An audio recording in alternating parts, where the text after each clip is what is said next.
buenas tardes. La Comisión Nacional para la Mejora Continua de la Educación les da la más cordial bienvenida a la presentación pública del cuaderno temático La formación de los profesionales de la educación en México. Agradecemos a las autoridades educativas de la Benemérita Escuela Nacional de Maestros la hospitalidad y la posibilidad de desarrollar este evento en sus instalaciones. Bienvenidas y bienvenidos sean todas y todos los presentes y a quienes nos siguen a través de nuestro canal de YouTube. Les saludamos desde el auditorio Lauro Aguirre de esta escuela normal. Al personal docente y al alumnado de esta institución, muchas gracias por su presencia. Este evento tiene como propósito presentar y poner a disposición de las autoridades educativas, federales y locales, investigadores, académicos y público en general, información sobre el estado que guarda la formación de los profesionales de la educación en México. Además, propiciaremos un espacio de diálogo y reflexión pública sobre los principales hallazgos que contiene la obra. Esta tarde nos acompaña la doctora María Luisa Gordillo Díaz, directora general de Educación Normal y Actualización del Magisterio, en representación del doctor Luis Humberto Fernández Fuentes, titular de la Autoridad Educativa Federal de la Ciudad de México.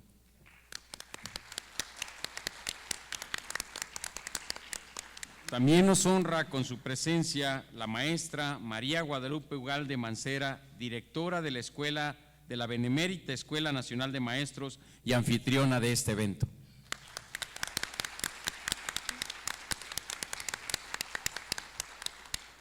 Agradecemos la presencia de la maestra Adriana Romero Toledo, directora de Formación Inicial.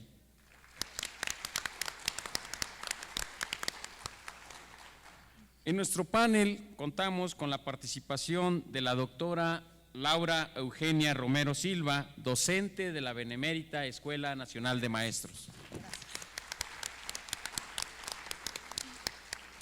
También nos acompaña la doctora Etelvina Sandoval Flores, comisionada de la Junta Directiva de la Comisión Nacional para la Mejora Continua de la Educación. Ellas serán las encargadas de comentar la obra que hoy nos congrega en este espacio. La presentación general del cuaderno temático estará a cargo de la doctora Gabriela Naranjo Flores, titular de la Unidad de Apoyo y Seguimiento a la Mejora Continua e Innovación Educativa en Mejoredu. Buenas tardes.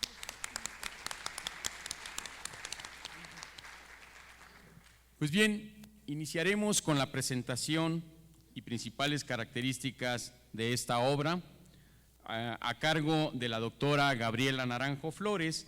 Antes me permitiré hacer una breve lectura de su semblanza. Gabriela Begonia Naranjo Flores es licenciada en Psicología por la Universidad Nacional Autónoma de México, realizó maestría y doctorado en Ciencias en la especialidad de Investigaciones Educativas en el CIMBESTAB, cuenta con postdoctorado en Educación en la Universidad Estadual de Campinas, Sao Paulo, Brasil. Laboró por más de 20 años en la Dirección de Educación Especial de la Ciudad de México, desarrollando propuestas para la atención educativa a poblaciones en situación de vulnerabilidad. Ha sido profesora en la carrera de Psicología de la UNAM y en la Universidad Pedagógica Nacional. Autora de libros y artículos sobre educación inclusiva y la enseñanza de las ciencias naturales. Desde el año 2019 se desempeña como titular de la Unidad de Apoyo y Seguimiento a la Mejora Continua e Innovación Educativa de Mejoredu. La escuchamos, doctora Naranjo. Bienvenidos a todas y a todos.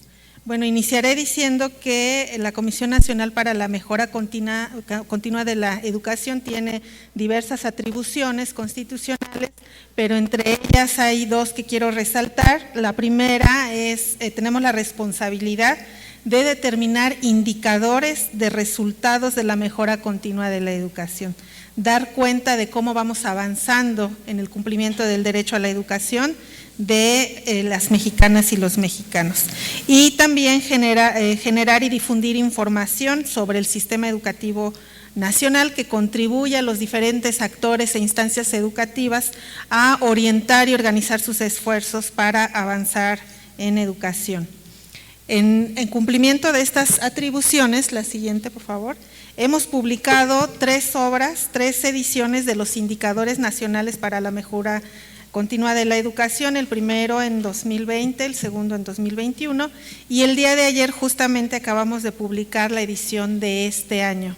Esta obra contiene información que da cuenta del estado que guarda la educación en México a nivel nacional y bueno, contiene diferentes desagregaciones estatales e incluso municipales.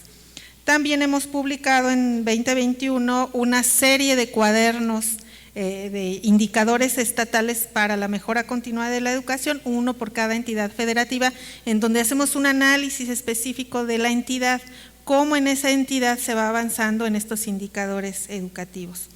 Otra línea de trabajo que hemos desarrollado en el cumplimiento de estas atribuciones es la generación de análisis temáticos, análisis sobre temas particulares o específicos en el ámbito educativo. En este año publicamos el primer cuaderno temático que se llama Discapacidad y Derecho a la Educación. Es un cuaderno que reúne la información disponible, sobre todo cuantitativa, pero también cualitativa, sobre la atención educativa de esta población. Bueno, y en esta última línea, que es específicamente hacer análisis temáticos, es que se produce la obra de la formación de los profesionales de la educación. Quisimos conjuntar toda la información que está disponible sobre quiénes son o dónde se forman los profesionales de la educación, ya sea en el ámbito privado o público, en las instituciones de educación superior, en los diferentes tipos educativos, en las áreas técnicas de las secretarías de educación, tanto la federal como los homólogos en las diferentes entidades, y que puede comprender, bueno, a diferentes profesionales. El objetivo entonces de esta obra es poner a disposición de autoridades educativas, de académicos, investigadores, estudiantes de educación superior y posgrado y demás interesados, información estadística que les permita conocer la estructura y dimensión de la oferta que hay en México de licenciaturas, de posgrados, y que todas estas están orientadas a formar a los profesionales de la educación. También que permita conocer cuáles son las instituciones de educación superior que contribuyen en esta tarea, información sobre los académicos que participan en la formación de estos profesionales y algunos datos sobre el perfil de los estudiantes que se matriculan en estas instituciones y en estos programas. Consideramos que la información que se comparte en este cuaderno puede ser útil en diferentes vías. Nosotros aquí apuntamos algunas. Puede servir como base para investigaciones más profundas.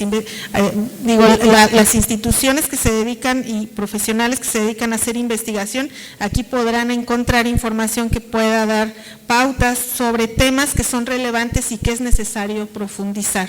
Porque bueno, aquí se encontrarán información de toda esta información que acabo de mencionar, pero hay muchas cuestiones, interrogantes, cosas que habrá que profundizar para tener una idea más precisa de este campo. También esta información, bueno, puede servir para fortalecer el diálogo y la reflexión sobre las problemáticas que han surgido alrededor de este tema de formación de los profesionales de la educación, y también para contribuir en la generación de políticas públicas orientadas a mejorar la formación de estos profesionales y también a evaluar estas mismas políticas. En esta diapositiva ustedes encontrarán el índice, el contenido de este cuaderno. Tiene una presentación, una introducción y son 5 capítulos. El primero, donde se habla de manera general sobre estos campos en la formación de los profesionales de la educación en México, un poco también la conceptualización de la profesión relacionada con estas áreas. Un segundo capítulo en donde se aborda la formación inicial de los profesionales de la educación, cuáles son las instituciones dedicadas a esto, los planes de estudio que existen y la demanda de ingreso a las diferentes áreas y programas. En el capítulo 3 encontrarán información sobre las licenciaturas y estudiantes del campo de la educación. El cuarto está dedicado a un tema muy importante que analiza a quiénes son los formadores de estos profesionales de la educación, y el quinto capítulo está dedicado al análisis de los posgrados en este mismo campo. Incluimos al final unas reflexiones que tienen como propósito contribuir a la generación de políticas públicas en materia de formación de estos profesionales. Estas reflexiones son una, digamos, provocación para investigadores, docentes, formadores, y que puedan seguir sus propias líneas de reflexión, análisis y, como lo decía, incluso de investigación.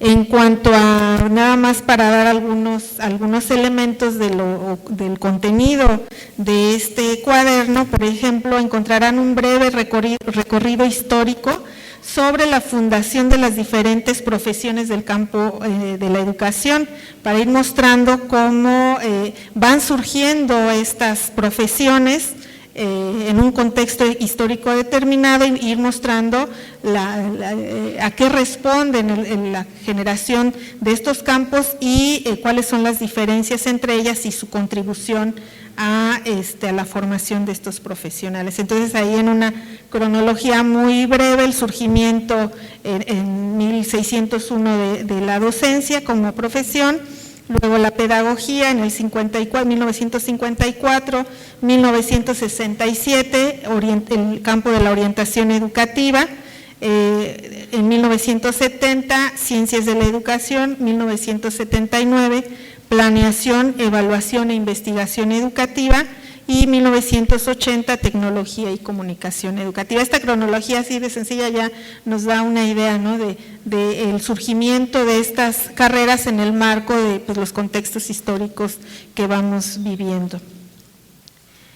Otro tipo de análisis que encontrarán es sobre cuáles y cuántas son las instituciones de educación superior donde se ofrecen licenciaturas del campo, cuáles son sus planes y programas de estudio, cuántos estudiantes matriculados tienen, las solicitudes de ingreso, incluso cómo han ido también modificándose, y los lugares disponibles.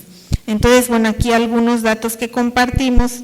Por ejemplo, hay 1,801 escuelas, instituciones, facultades o planteles en el país con licenciaturas de este campo, que ofertan 424 planes de estudios impartidos a través de 3,673 programas, con los que se forma a 318,057 estudiantes. Esto ya nos va hablando la dimensión de lo que implica la formación de estos profesionales.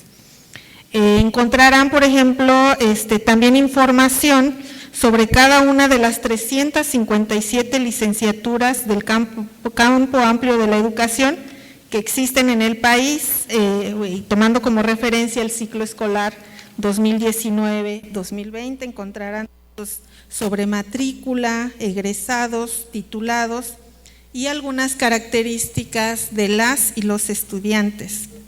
También algunas de las características personales y profesionales de los formadores de estos profesionales de la educación, y también información sobre los posgrados de los dos campos específicos de educación. La infografía que tienen ustedes ahí podrán darse una idea de los datos relativos a la formación desde los posgrados en el campo de la educación. Por ejemplo, podemos hablar de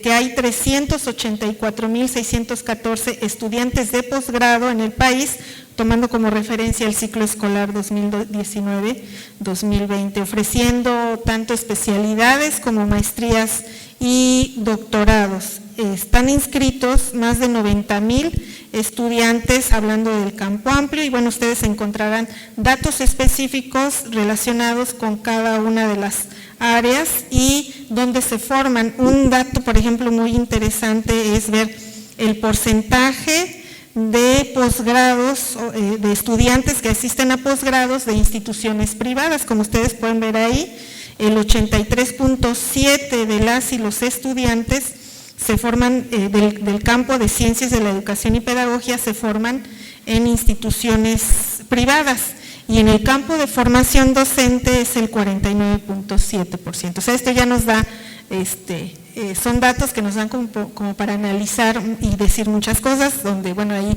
los especialistas serán quien tienen mucho que decir. La siguiente. Bueno, finalmente encontrarán en este apartado final de reflexiones que pues tratan algunas líneas de política pública sobre, por ejemplo, la revisión de la normatividad de ingreso al servicio profesional docente y el fomento de la orientación profesional, sobre también la suficiencia de profesionales de la educación formados para asegurar el funcionamiento del SEN. Una pregunta que nos haríamos ahí, ¿son suficientes los profesionales con los que contamos? También sobre las diferencias que hay entre las modalidades de atención escolarizada, no escolarizada o mixta, y la duración de las licenciaturas. Vemos diferencias importantes, programas que tienen duración con diferencias acentuadas, y que, bueno, es interesante e importante ahí generar también políticas.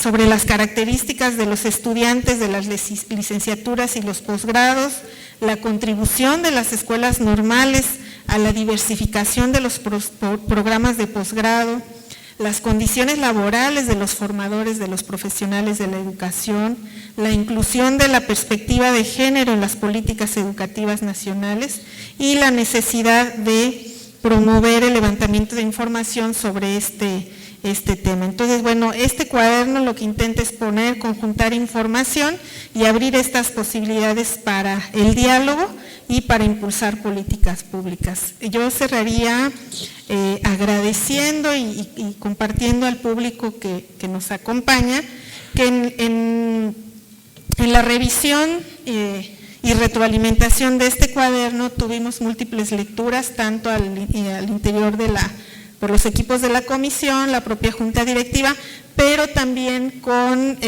lectores externos. Voy a mencionar solamente alguno de ellos. Por ejemplo, Claudia Beatriz Pontón Ramos, del ISUE de la UNAM, a quien agradecemos mucho la colaboración que nos hizo, a Graciela Cordero Arroyo, del IDE de la Universidad Autónoma de Baja California, y a la consejera técnica Norma Guadalupe Pesqueira Bustamante. A todos ellos muchas gracias.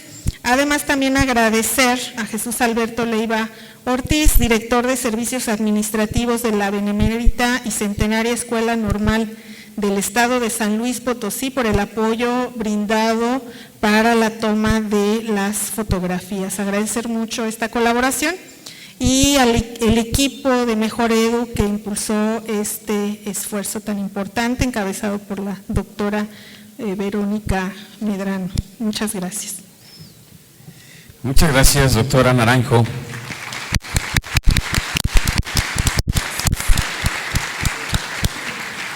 Sin duda, esta obra aporta elementos para fortalecer el diálogo y la reflexión sobre las problemáticas en torno al tema de la formación de los profesionales de la educación en nuestro país y coadyuva en la formulación de política educativa en la materia. Escucharemos ahora los comentarios de la doctora Laura Eugenia Romero Silva. Me permitiré antes leer una semblanza de la doctora Romero. Laura Eugenia Romero Silva es doctora en Educación por la Universidad Marista. Desde el año 2005 a la fecha es profesora investigadora en la Escuela Benemérita Nacional de Maestros. Es también integrante del claustro de profesores del doctorado en Educación de la Universidad Marista en la Ciudad de México. Es delegada por la Benemérita Escuela Nacional de Maestros en los trabajos de Codiseño Curricular 2022 e integrante del equipo de Codiseño Curricular de esta institución. Tiene formación en psicoanálisis, así como en diplomados superiores, pedagogías de las diferencias, comunicación, medios y educación, ambos impartidos por Flaxo Argentina. Actualmente cursa el programa de formación postdoctoral en Gobernanza y Políticas Públicas para la Educación. Sus líneas de investigación son procesos de formación, subjetividades e identidades docentes, formación e interculturalidad, currículum como política educativa.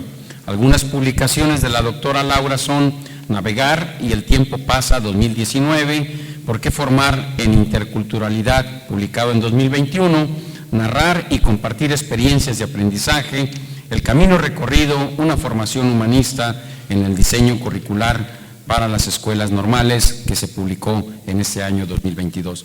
Escuchemos los comentarios de la doctora Romero a la obra La formación de los profesionales de la educación en México.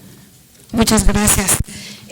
Agradezco la invitación que me hace la Comisión Nacional para la Mejora Continua de la Educación, Mejoredu, muy agradecida por la invitación, para comentar el estudio La formación de profesionales de la educación en México. Doy un saludo a la doctora María Luisa Gordillo, que hoy nos acompaña, y a nombre de nuestra directora, la maestra Guadalupe Ugalde Mancera, les decimos que nos congratula y nos enriquece su presencia en nuestra institución, la Benemérita Escuela Nacional de Maestros. Es un placer para mí compartir esta mesa con todos ustedes. Muchas gracias.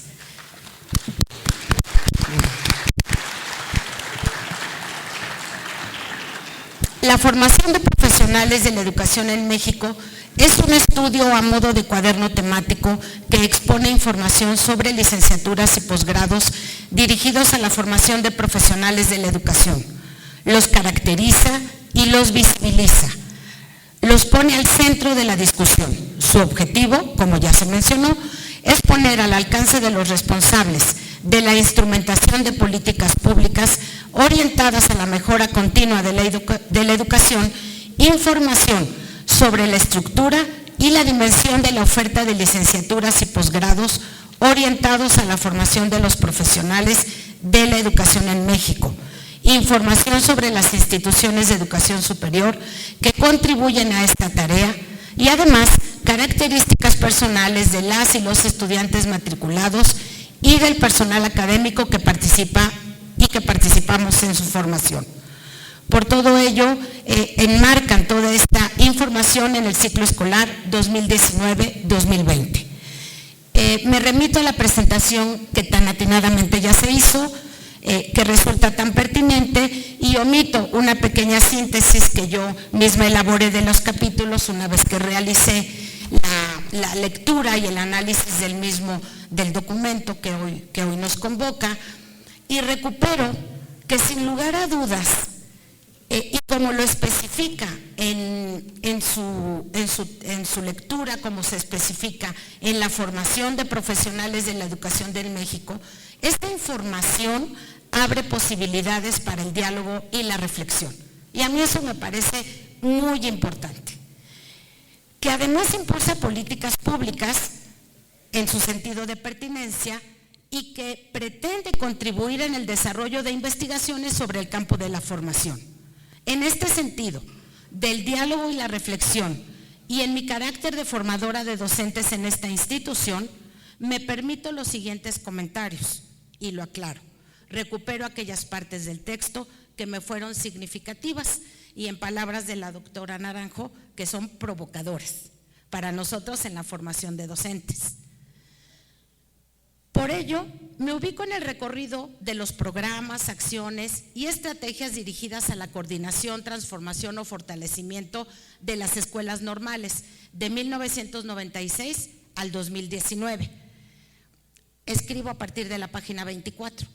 Encuentro que son datos relevantes y de interés, pues actualmente, en el marco del primer Congreso Nacional para el Fortalecimiento de las Escuelas Normales Públicas en 2019, estamos inmersos en el rediseño de los planes de estudio de la licenciatura en Educación Primaria 2022.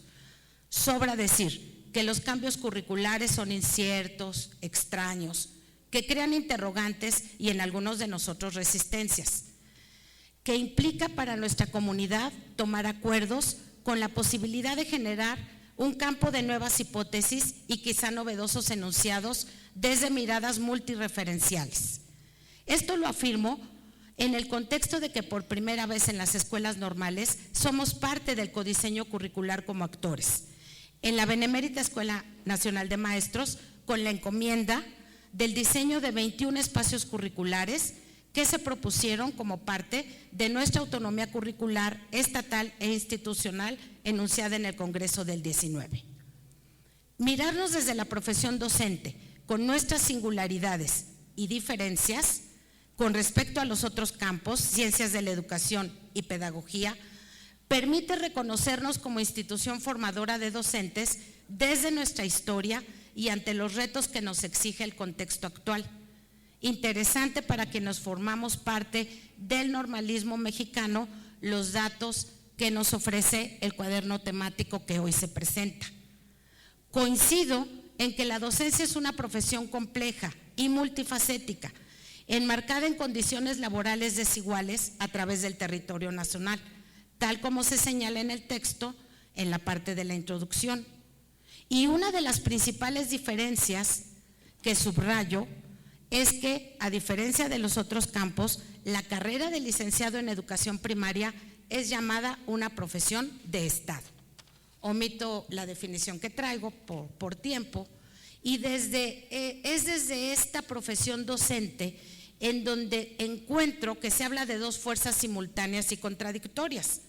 En un panorama de cambio permanente para las escuelas normales, la transferencia administrativa hacia la Subsecretaría de Educación Superior en 2008 y nuestra liga indisoluble con la Subsecretaría de Educación Básica, articulada por los saberes pedagógicos y prácticas profesionales de los estudiantes, mismos saberes y prácticas que determinan nuestra docencia como formadores.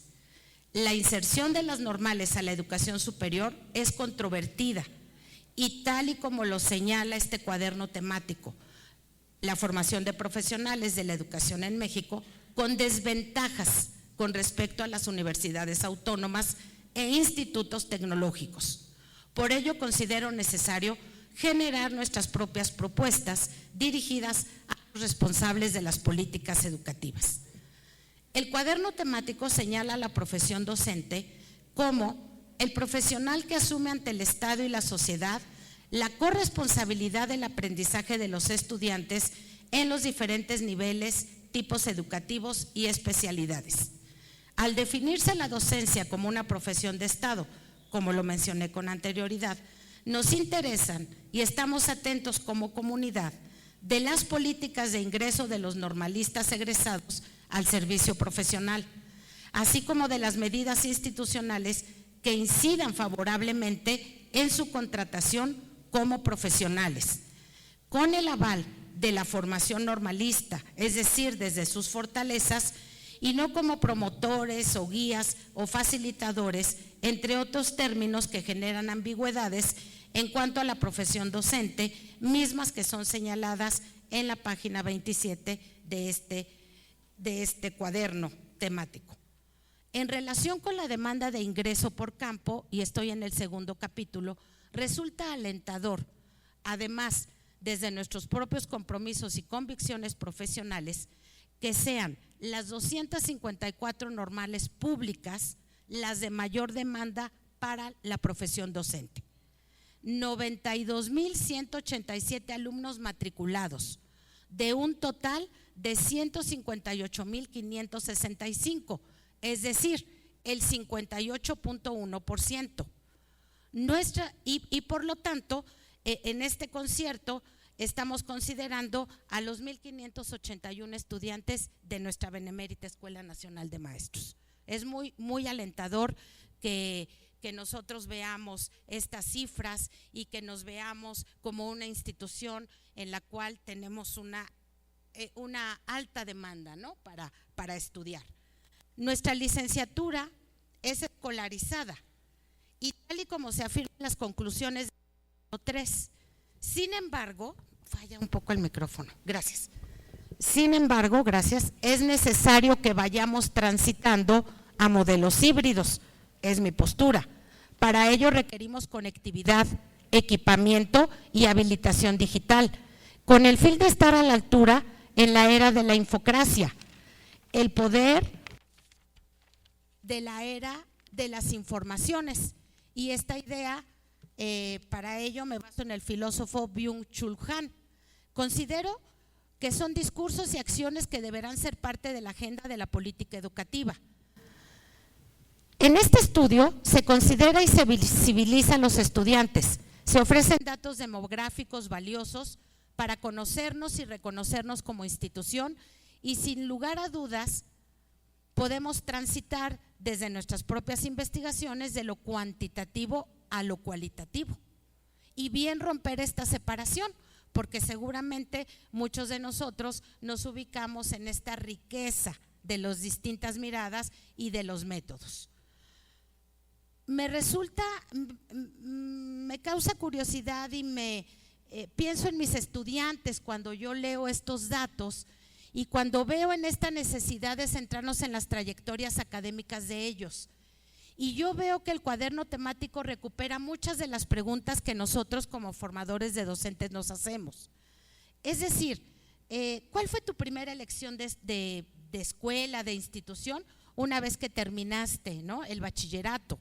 ¿En qué bachillerato estudiaste? ¿Cuál es tu escuela de procedencia? En algunas de las narrativas que hemos podido recuperar con los estudiantes de esta institución, un poco y a manera de ejemplo ellos contestan: mi primera elección fue una prepa de la UNAM, pero me quedé en un CETIS. Ahí estudié servicio de hospedaje.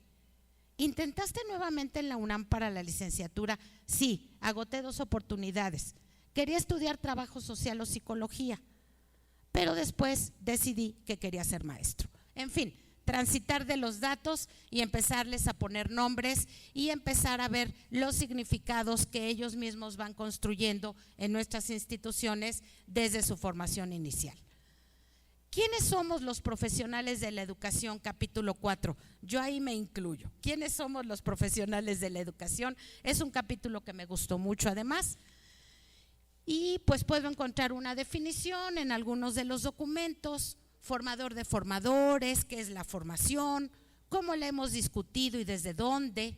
En la unidad de planeación, en la unidad de diseño y apoyada en las distintas unidades de la Benemérita, como lo son planeación, posgrado, investigación, la subdirección académica, quienes allí participamos, pues me parece que hemos logrado un consenso, asumiendo que la formación, tal como Ferri lo propone, es formarse y que es desestructurar y reestructurar el conocimiento de la realidad, tomar conciencia de las fallas propias y que es concebir un proyecto de acción adaptada al contexto, a las posibilidades existentes para el autodesarrollo personal y profesional. Cuando hablamos de formación docente, no lo hacemos desde un proceso dado, desde el exterior, sino desde una actividad subjetiva que pone en juego capacidades intelectuales, destrezas, emociones, deseos, expectativas, creencias, saberes, habilidades, concepciones.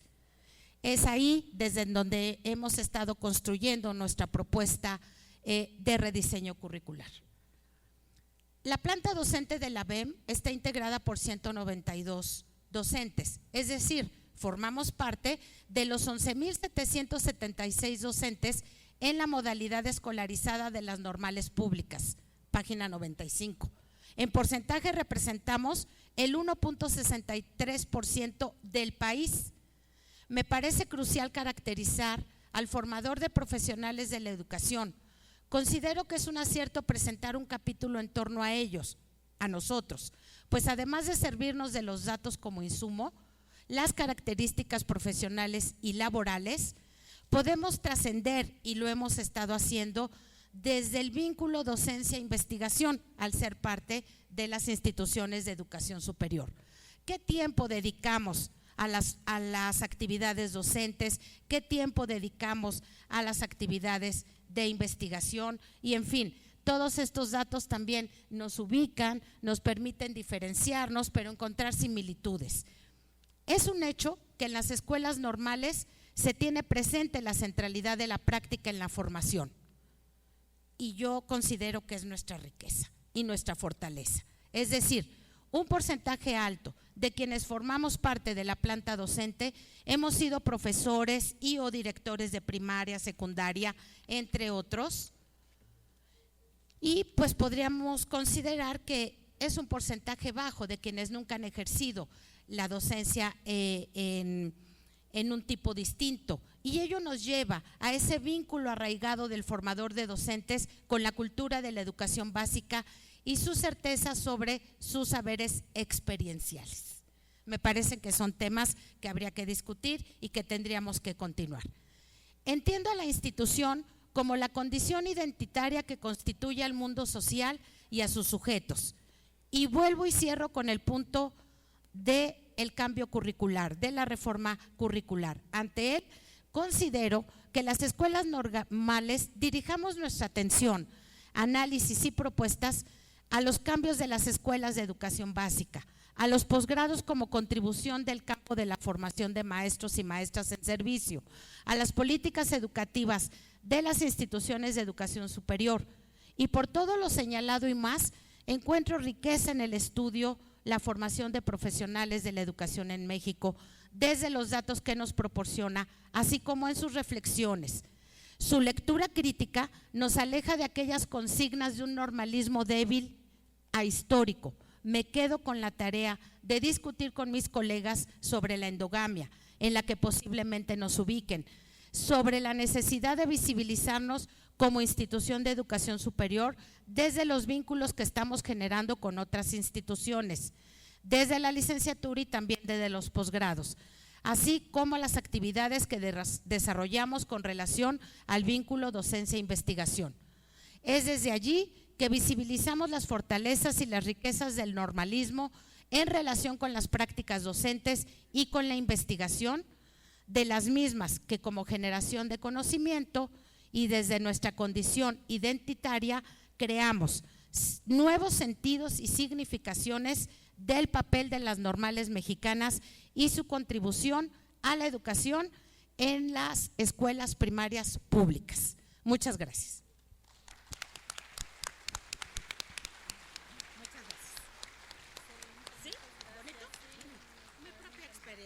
Muchas gracias, doctora Laura, por sus generosos comentarios a la obra y por las propuestas que deja como tarea para los equipos, para nosotros mismos que elaboramos en Mejor Edu, para fortalecer o seguir fortaleciendo el proyecto que tiene que ver con el seguimiento a obras que tienen que ver con la formación de profesionales de la educación en México.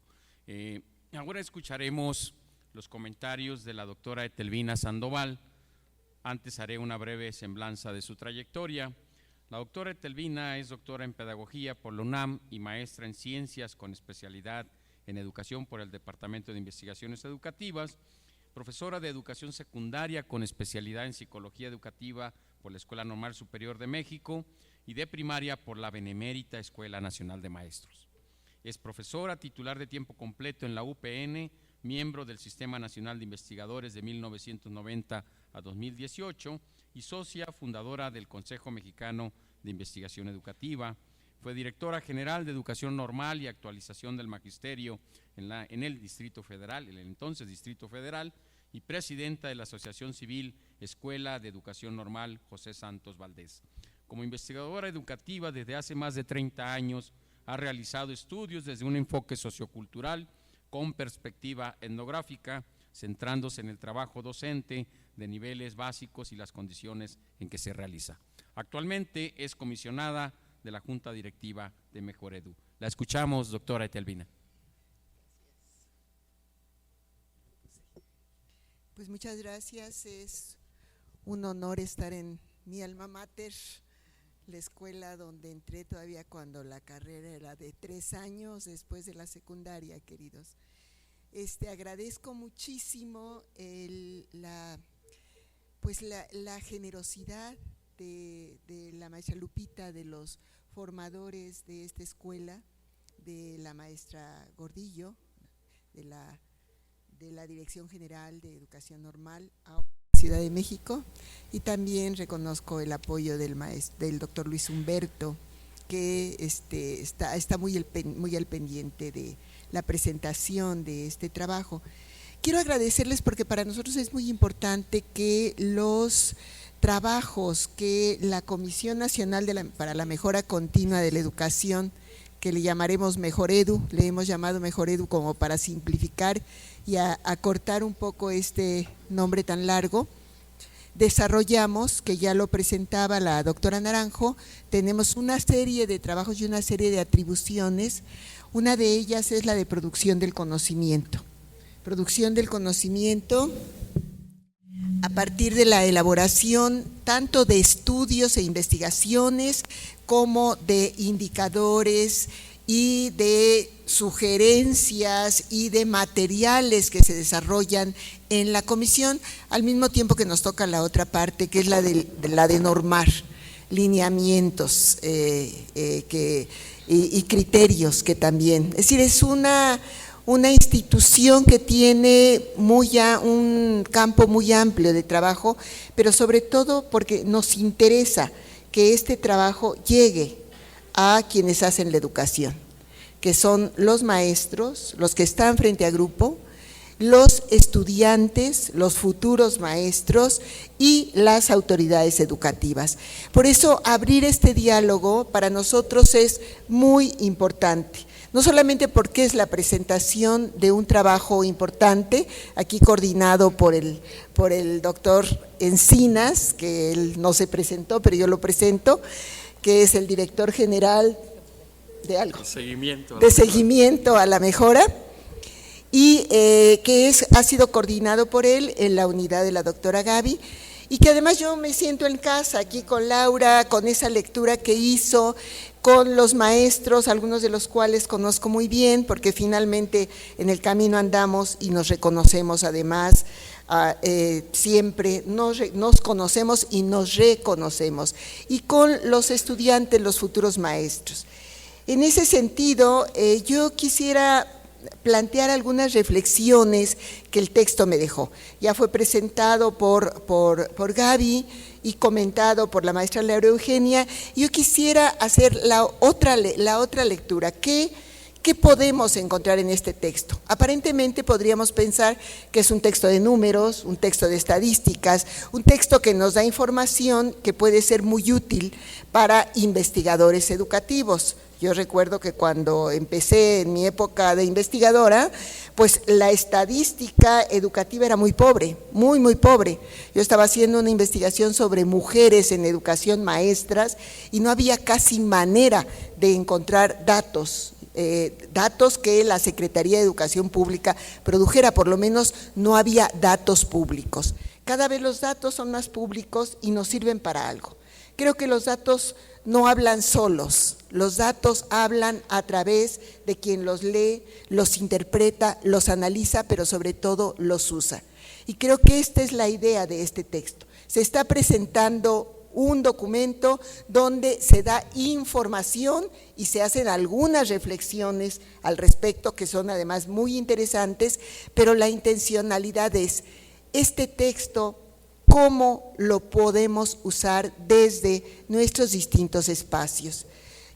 A mí particularmente me parece que es un texto que nos permite pensar en la historia de la profesión, parafraseando a Alberto Arnaut. Es una historia que ha iniciado desde mucho tiempo atrás, como aquí lo señala también el texto, que nos permite tener una visión histórica, pero nos permite tener un detonador de distintas reflexiones. Desde la mía histórica, yo diría que particularmente me llegó ir leyendo, viendo, analizando. Bueno, no es una novela que la va uno leyendo página por página, uno va viendo el contenido, va viendo la información que tiene, pero a mí me permitió hacer un recorrido incluso desde mi propia trayectoria e ir mirando cómo la carrera de maestro ha venido transformándose, ha venido cambiándose y además ha abierto espacios que son compartidos por otros sujetos que no necesariamente son los normalistas. Yo soy de la época en la que existía una brecha entre los universitarios y los normalistas. Probablemente la brecha todavía exista, pero cada vez se rompe más, pero sí recuerdo que eran caminos profesionales paralelos. Si eras normalista, ibas por el camino de la educación y de dar clase. Si eras universitario, era totalmente otro camino, difícilmente se tocaban. Si estudiabas en una normal, tu futuro de crecimiento académico era la normal superior, y si acaso el doctorado de la misma Escuela Normal Superior de México. Entrar al ámbito universitario solo era posible por dos vías: la carrera de pedagogía de la UNAM, seguramente porque la historia de la Facultad de Filosofía y Letras y en Pedagogía nos enseña que ahí nació la Normal Superior. En ese sentido, había una apertura a los normalistas para estudiar pedagogía o para estudiar psicología únicamente. O algunos de mis compañeros decidieron estudiar el bachillerato saliendo de la Normal. ¿Por qué? Pues porque salíamos tan jóvenes como 17 o 18 años, de tal manera que para ir al ámbito universitario te podías estudiar nuevamente la prepa y entonces entrar al ámbito universitario. Paulatinamente hubo un plan de estudios dual que otorgaba el nivel de bachillerato y también de normalista, pero siempre hubo algunas limitaciones. Sin embargo, estos caminos paralelos de la historia, digamos que tendríamos también que recorrer cómo se fue conformando una profesión, no solamente desde la creación de las normales, sino una historia más contemporánea de la conformación de una profesión, llevó a que estos caminos paralelos universitarios, por decir algo en genérico, porque en realidad los universitarios también son muchos, pero los normalistas y los universitarios empezaron a cada vez a tener más puntos de confluencia, de tal manera que los universitarios empezaron cada vez más a participar en el ámbito de la docencia. Esto era muy común en secundaria, educación básica ahora, pero entonces era media, en secundaria. En un estudio que yo hice encontré que alrededor del 60% de los maestros que daban clase en las escuelas donde yo estaba investigando eran normalistas, eran no normalistas, eran universitarios y el resto era normalista. ¿Por qué? Seguramente porque la especialidad en un área de conocimiento llevaba a que se les contratara, porque además, por ley, no se podía contratar ni en educación preescolar ni en educación primaria a alguien que no tuviera el título de normal.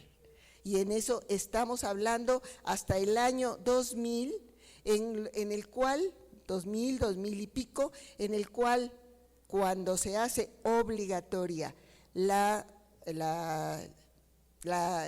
preescolar, se encontraron que no había maestros suficientes, de tal manera que lo que se hacía era un examen para darles el certificado de normal, exámenes para ser normalistas y que pudieran atender ese nivel, porque estaba de tal manera el campo laboral restringido únicamente a los normalistas que cuando se abrió el campo de educación preescolar, los normalistas no se daban abasto. Por lo tanto, se abrió. Y a partir de ahí empezó a abrirse, lo narra este libro, cómo empieza a abrirse a otros profesionales para participar en educación primaria, en educación preescolar y en educación secundaria ya tenía muchísimo más tiempo.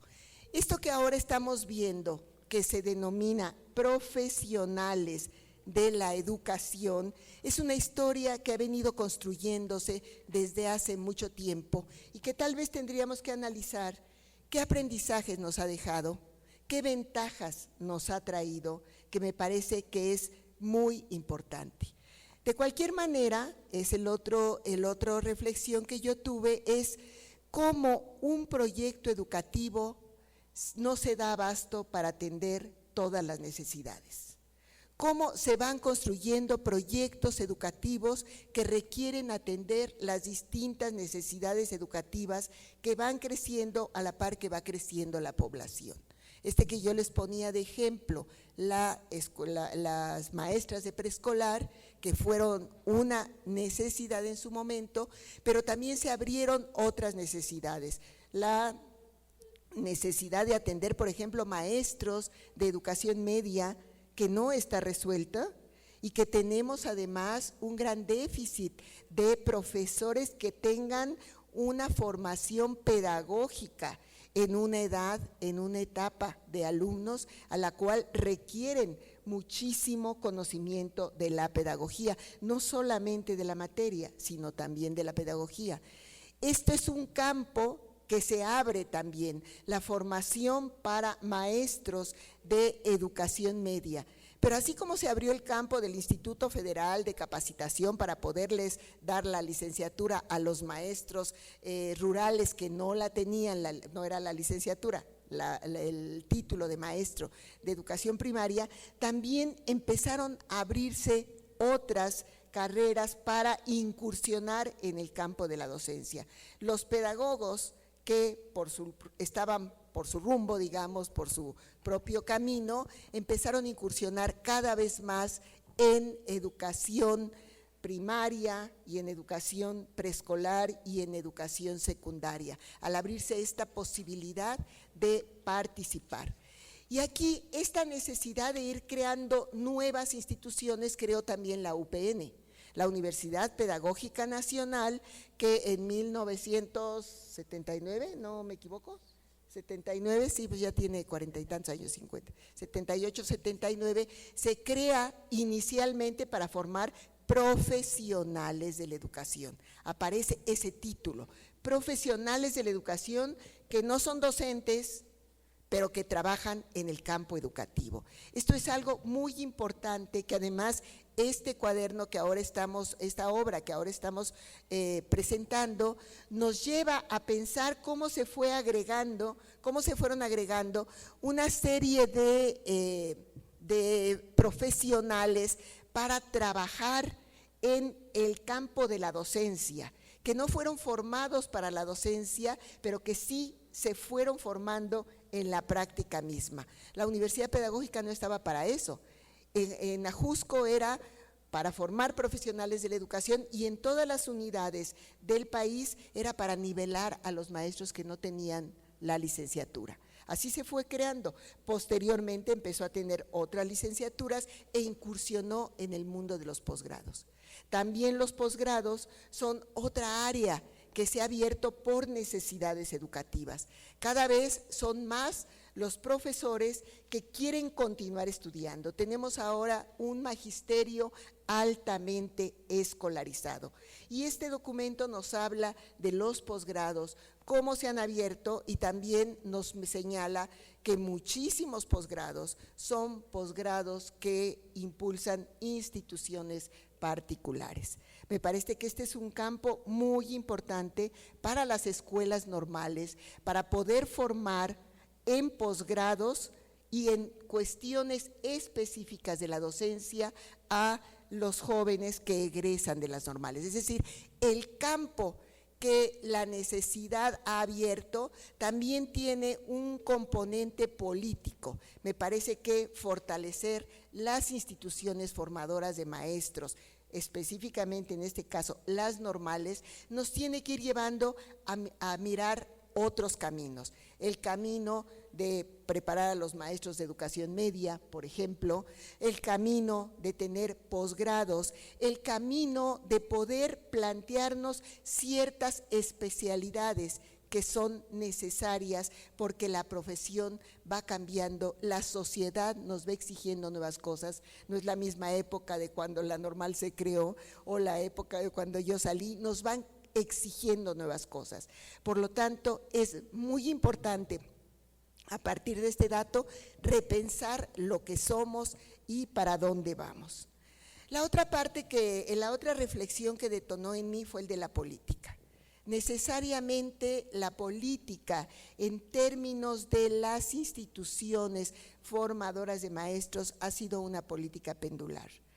Afortunadamente en México se ha optado por mantener las escuelas normales. 1997 se dijo que las normales eran instituciones que tenían una larga historia y que eran las instituciones necesarias para formar a los maestros que el país necesitaba.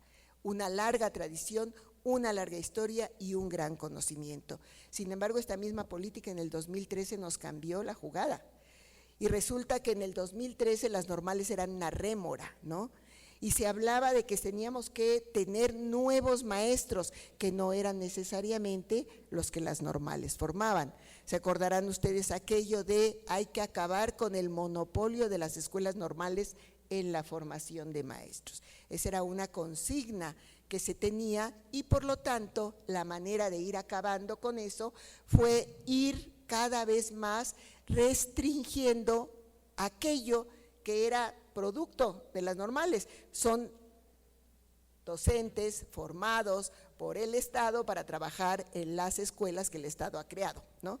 Entonces se restringe eso y se les dice, bueno, ustedes están formados por el Estado, pero nosotros no tenemos la posibilidad de una contratación solo para ustedes, sino también para otros profesionales de la educación. Y ahí se creó un problema entre jóvenes que egresan de instituciones que forman profesionales de la educación y que tienen un futuro muy precario, muy precario, como todos los jóvenes de nuestro país, les quisiera yo decir, porque los jóvenes estudian mucho y luego a ver a dónde van a trabajar, pero que tienen un futuro laboral precario, con los normalistas, que aunque sea un futuro laboral precario, es seguro, ¿no? Entonces se creó una confrontación entre estudiantes de un mismo campo, del campo de, pues como aquí se habla, del campo de profesionales de la educación. Son profesionales de la educación, pero con características distintas, con trayectorias distintas, fueron formados bajo otra visión, fueron formados bajo la idea de ver la educación para hacer proyectos, por ejemplo los de pedagogía, para hacer currículum, para participar en ciertos problemas educativos, no han sido formados para la enseñanza. Esa característica de las normales de enseñar a enseñar y enseñar lo que se enseña no está en otras carreras. Por lo tanto, se abría entonces un conflicto que en el fondo buscaba atacar a las escuelas normales y desaparecerlas, ¿no? Como los países civilizados ya desaparecieron a sus normales. Nosotros no, nosotros las tenemos y las defendemos además bastante. Pero también entendemos que el campo es muy amplio. Por lo tanto, yo sí me congratulo de que actualmente se considere que las escuelas normales tienen digamos, la primacía para la contratación. No quiere decir la contratación absoluta, como dijera un maestro en la normal superior. No se trata de inscribirse y no morirse y tendrán su plaza, no. Se trata de inscribirse, trabajar, prepararse muy bien para poder tener un lugar de trabajo para el cual fueron formados. La política tiene que reconocer esta diversidad de jóvenes que se forman en el campo de la educación, de los profesionales de la educación. Creo que ya me pasé, ¿verdad? ¿De tiempo? Que se forman en el campo. Es que yo lo puse 20 minutos y ya aquí veo que 1 hora. Bueno, perdón, en el campo de los profesionales de la educación, porque finalmente es nuestra responsabilidad con las juventudes de México, sean normalistas o sean jóvenes que se han estudiado en este campo de profesionales de la educación. Me parece que ahí sí hace falta un análisis de estas oportunidades laborales para nuestros jóvenes que están muy bien formados, sean en normales o sean en universidades. Terminaría ya nada más hablando finalmente de la otra reflexión, que fue la de los posgrados. Entre la información presentada, destaca que las escuelas normales han diseñado diversos posgrados, pero en campos de conocimiento, si bien cercanos a la educación, alejados de la enseñanza.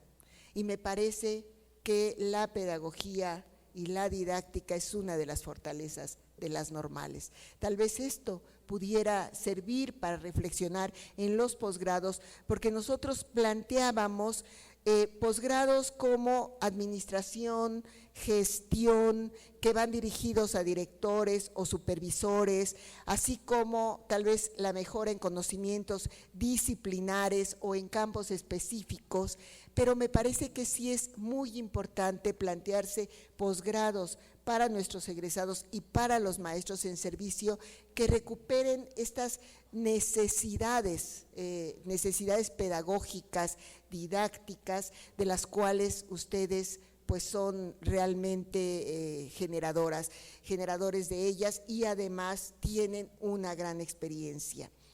Terminaríamos diciendo entonces que este documento nos permite mostrar a partir de los datos algunos problemas importantes, temas importantes que nos pueden llevar a repensar también políticas educativas, porque bueno, también está dirigido a los tomadores de decisiones, políticas educativas para decir quiénes son, quiénes educan a nuestras infancias y a nuestras juventudes, cómo se están formando los educadores que requerimos, de qué manera los formadores están tomando nuevas iniciativas para formar a los jóvenes que requiere nuestro país. Creo entonces que el análisis de la realidad se hace siempre con el apoyo de datos. El dato per se no es la realidad. Por eso me encantó la presentación de la maestra Laura. Pensemos los datos a partir de nuestra realidad. Pensemos los datos y problematicemos a partir de lo que somos, de lo que conocemos, de lo que hacemos y sobre todo de lo que queremos, porque estamos construyendo juntos la educación todos, porque en este momento no se vale hacerse un lado, porque en este momento somos parte, luchamos muchísimo tiempo, colegas, muchísimo tiempo para poder lograr un cambio y el cambio solamente se logra con la participación de todos y la educación es nuestro campo y ese tenemos que transformarlo, enriquecerlo y contribuir a que todos estos jóvenes que están aquí sean los mejores maestros para nuestros niños, porque necesitan los mejores maestros. Muchísimas gracias. Pues muchas gracias a la doctora Romero Silva y a la doctora Sandoval Flores por estos comentarios. Es interesante esta acentuación que hacen respecto de quiénes somos los que nos formamos como profesionales del campo de la educación. Hay ahí tareas y reflexiones pendientes para todas y todos los que aquí nos congregamos, para quienes se están formando como futuros formadores de las niñas, los niños, los adolescentes y los jóvenes en este maravilloso país. Y pues ser maestro normalista sin duda para los que lo somos nos dejan pues algunas perspectivas sobre lo que es nuestra profesión y hacer este análisis histórico, revisar el análisis histórico también nos recoloca como profesionistas importantes en la tarea que tenemos para reconstruir el presente y el futuro de este hermoso país. Muchas gracias nuevamente a la doctora Laura y a la doctora Etelvina y muchas gracias a la doctora Gabriela Naranjo por la presentación. Es muy provocador este tema y no queremos cerrar el evento sin abrir al menos un diálogo muy breve por los tiempos que tenemos de al menos unas 3 preguntas para nuestras presentadoras y nuestras comentaristas y pues va a tener que ser así como que a viva voz como solemos ser los que tenemos voz de maestros y de maestras, ¿no? Entonces, por allá veo una mano levantada. Adelante, maestro, por favor. Dice Rorty, para ser maestro y ser padre de familia tienes que ser una mejor persona, si no, no puedes serlo. Mi pregunta muy precisa, porque ustedes señalaron y me movió así todos los comentarios que hicieron, porque ya desde Bartlett sacó un libro que se escondió, primero salió en inglés y luego salió en español, cuando planteaba las 10 estrategias para mejorar la calidad de la educación en México y planteaba ya la pregunta que hicieron aquí. Decía, los universitarios son muy buenos en conocimiento, pero no tienen la pedagogía. Y los normalistas son muy buenos en pedagogía, pero no tienen los conocimientos. Entonces, la gran pregunta, yo digo que sigue en el aire, ¿no? Es decir, ¿qué hemos hecho en toda esta trayectoria de lo que ustedes acaban de señalar, que habría que ir a ver puntualmente, pues no sé, pues este texto? Quiero cerrar con una pregunta. porque yo estuve ahí en el Congreso, ¿no? Porque mi directora me mandó y me dijo, a ver, tú que eres el filósofo, ¿no? Y entonces, ahí en el Congreso se dijo que históricamente, por primera vez en el artículo 3 constitucional, estaba la palabra filosofía. Y yo dije, wow, ¿no?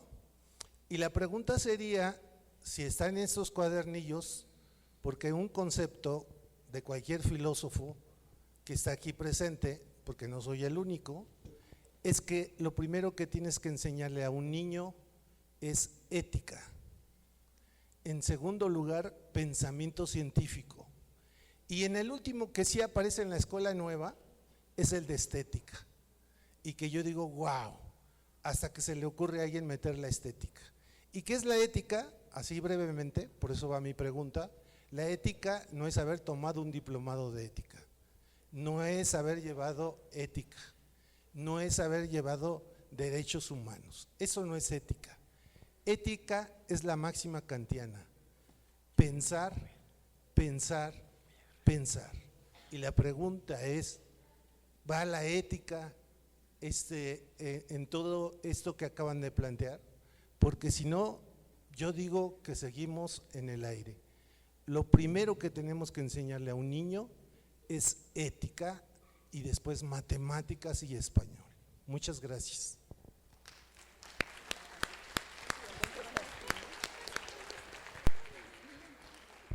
Bueno, no sé si haya otra pregunta. Agradecemos realmente que las últimas palabras de la doctora Etelvina de estar en la realidad, y creo que la realidad de nuestros estudiantes es con lo que se enfrentan en las escuelas, y Mejoredu, que lo hemos trabajado a partir del diagnóstico que presentan estos cuadernillos y que nos hacen ver las cualidades que tiene en cuanto a la parte cuantitativa de datos y a la parte cualitativa. Los estudiantes se enfrentan con este programa que marca la comisión, llamemos Mejora Continua, y los directores nos ayudan a ir paso a paso trabajando la parte del diagnóstico. Nosotros llevamos algunos instrumentos, canales de percepción, algún instrumento socioemocional para el niño en las escuelas primarias, llevamos un instrumento académico y lo pudimos conjuntar perfectamente con los datos cuanti de Mejoredu y después los datos cualitativos donde nos piden observaciones de cada estudiante. Eso nos ayudó bastante, pero también quiero recalcar que la escuela normal, nosotros como formadores debemos tener esta información y que gracias a estos cambios y a esta realidad hemos tratado de empatar los planes y programas tanto de normales como ahora de básica con la propuesta curricular. Mis compañeros en los cursos autogestivos estamos trabajando precisamente en alternados los planes. Y con el apoyo, nos hemos apoyado mucho de la doctora Laura como representante de nuestra escuela normal y que está inmersa en los colegios para ir en ese camino. No podemos descontextualizarnos, porque llegamos a las escuelas y nos dicen trabajar Mejoredu. ¿Y qué es eso? ¿De qué se trata? Los estudiantes no tienen el dato, los directores nos van acompañando. Y por otro lado, de verdad agradecer la ayuda que nos han dado al empuje del posgrado en las escuelas normales. Nuestras escuelas normales tienen ya esta área con el apoyo de la DGENAM, que no nos cierra las puertas cuando tenemos que meter un proyecto, cuando tenemos que meter un programa, nos abren las puertas, aunque el trámite, yo estoy peleada con los trámites, pero realmente nos apoyan bastante y tenemos…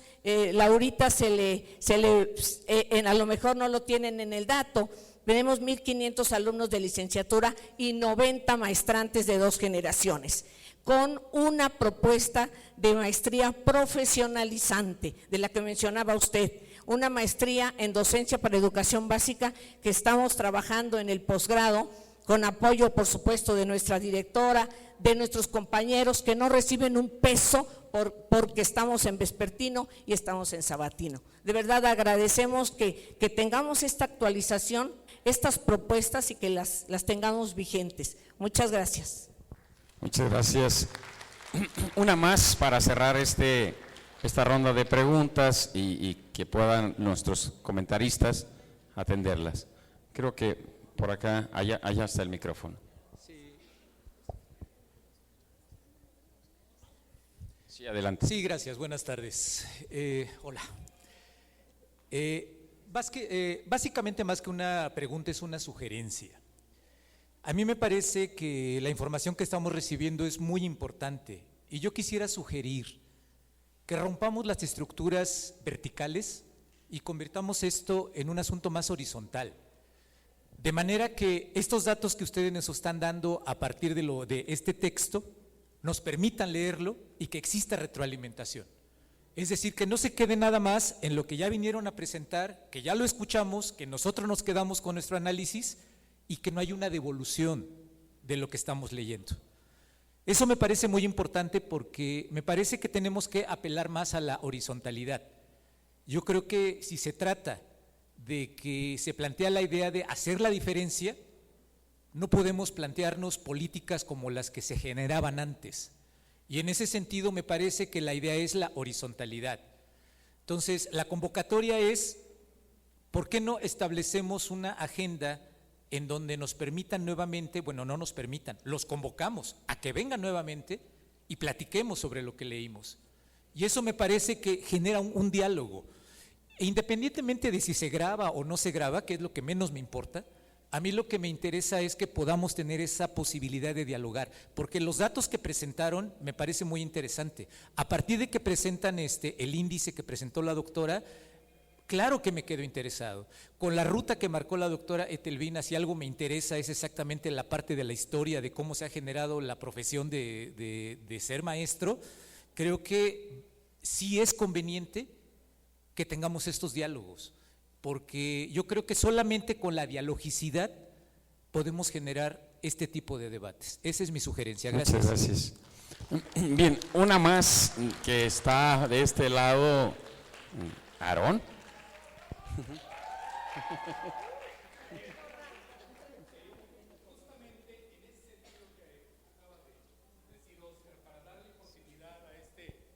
Diálogo es una sugerencia y que incluso podríamos valorar que la continuidad sería en función de la formación de profesionales de la educación en México. 2 puntos, el presupuesto.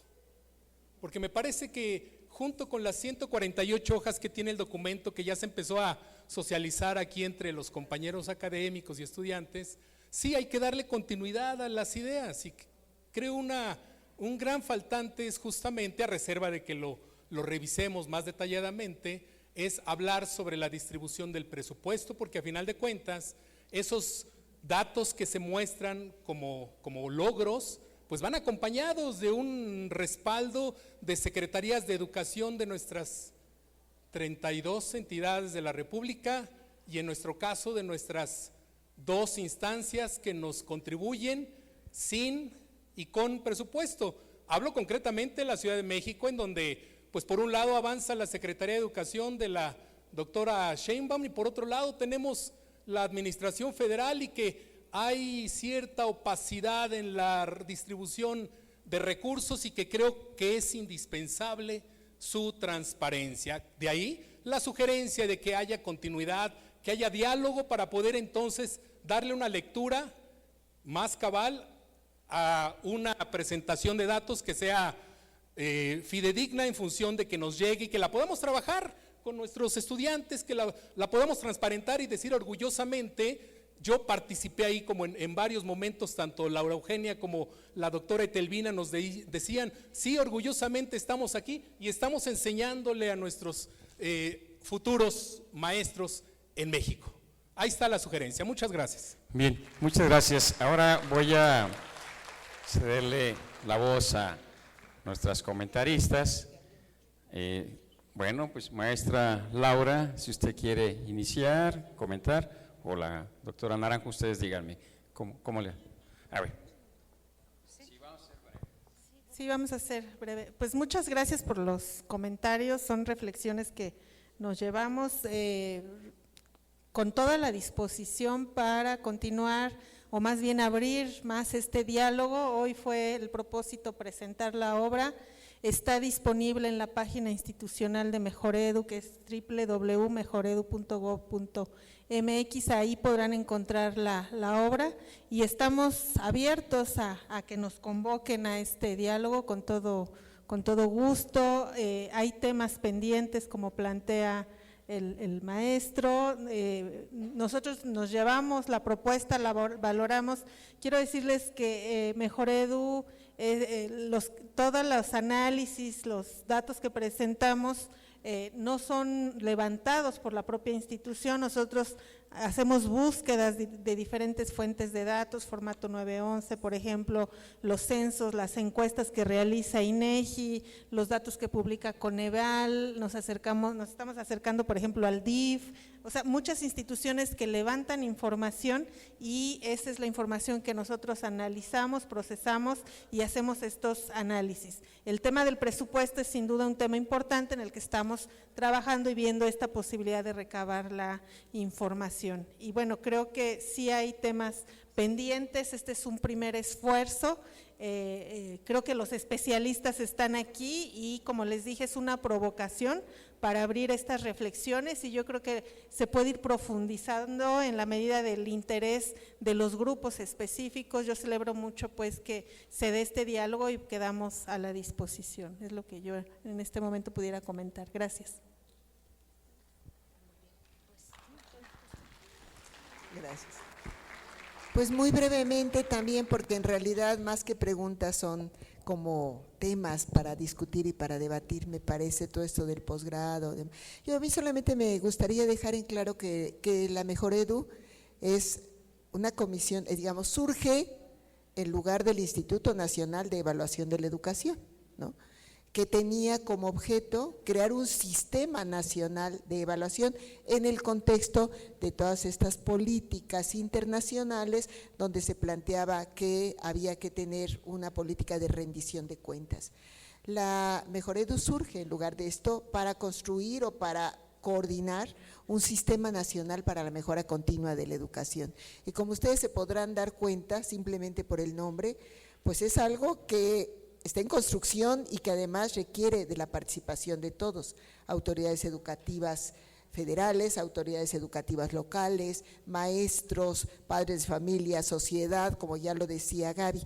Nos interesa muchísimo el diálogo, ya lo señalaba también la doctora, y yo le tomo la palabra a Óscar para tener diálogos horizontales, además te quiero mucho, ya sabes, le tomo la palabra porque me parece que sí necesitamos estos otros puntos de vista. De hecho, nosotros, todos los materiales que sacamos, primero se ponen a disposición de ciertos grupos, a veces se hacen grupos de enfoque, a veces se envían a colegas para que los lean, ya ella mencionaba algunas conocidas de nosotros, investigadores, nos ayudaría muchísimo también tenerlo. No es solo este material, tenemos alrededor de 256 materiales que hemos producido y que están en la página, algunos de ellos son cuadernillos que seguramente podrían servirles a los futuros maestros, otros son estudios e investigaciones que tenemos una larga lista. Yo quisiera hacer una invitación a que ustedes entraran a la página web de la Mejoredu. A veces se pierde uno un poco, pero ya se ha venido mejorando para poder darse cuenta de todos los materiales y de hecho tenemos una parte que son programas de formación de maestros, programas para la formación de maestros en servicio, porque por alguna razón de repente nos llegó la parte de formación de maestros, de formación continua de maestros, no para hacerla nosotros, pero sí para normarla, para emitir criterios, lineamientos, cómo pensamos la formación continua de los maestros y para emitir programas de formación. Nosotros no somos operativos, pero hemos trabajado mucho y de verdad que la experiencia de ustedes para que revisen o nos ayuden a revisar o darnos su punto de vista sobre estos programas que hacemos llegar a las autoridades para la formación continua de los maestros, también será muy, muy importante, porque queremos romper con esta lógica de la formación de un curso tras otro curso, individualista. Pensamos en una formación in situ, que recupere los problemas de la escuela y que realmente sirva a los maestros desde su experiencia para ponerla en su práctica. Entonces, bueno, yo la normal que les puedo decir, les dije al inicio, es mi alma mater. Aquí me siento muy bien, aunque son peleoneros, pero yo también soy peleonera, entonces ya nos conocemos muy bien de tiempo atrás, ya nos conocemos de mucho tiempo atrás, pero sobre todo somos colegas con mucho respeto y me da mucho gusto constatar el avance académico que han tenido ustedes a través de sus posgrados, a través de la formación de maestros, a través de ir consolidando un prestigio. Este es un trabajo de día a día que lo hacemos, como dijo la maestra, pues ahora sí que porque queremos hacerlo, no solo porque a veces las condiciones no son las mejores, pero sabemos que esto es bien necesario. Pues muchísimas gracias a todos por haber estado aquí. Pues muchas gracias por habernos acompañado esta tarde. Nuestro agradecimiento a nuestra invitada, doctora Laura Eugenia Romero. Gracias a la doctora Telvina Sandoval y a la doctora Gabriela Naranjo.